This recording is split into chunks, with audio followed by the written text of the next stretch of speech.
Good afternoon. It's great to see you. Wanted to chat with you briefly and share a concept with you.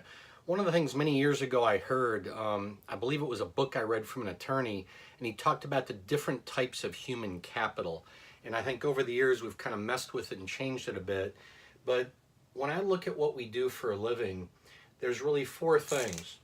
One is we help grow human capital. I think if you put good people in a room together, people learn. There's a value in just human beings getting together and talking.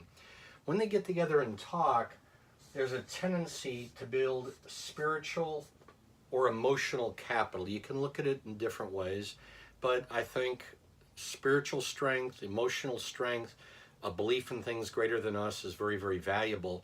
And so you want to grow that strength in a business, in an organization, in a family. So when you get people together, that leads to this.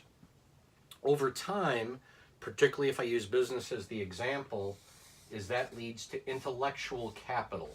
When you start a business, you screw up a lot. You learn. It doesn't work. But then you begin to find ways to work, and it gets very exciting. And that's really about building intellectual capital. From the intellectual capital, over time, basically, you begin to grow financial capital. When I look at organizations, when I look at families, when I look at individuals that are very successful, is basically a lot of what we see on the outside is that wealth. They drive the nice cars, might have a plane, boats, nice vacations, so on and so forth. Some of them actually don't show it that much on the outside. But what happens sometimes in future generations, in a family, in a business with the next generation of leaders, sometimes what gets forgotten is that to get this wealth, we had intellectual capital, which came from spiritual, emotional, and that came from having some really cool human beings in the room.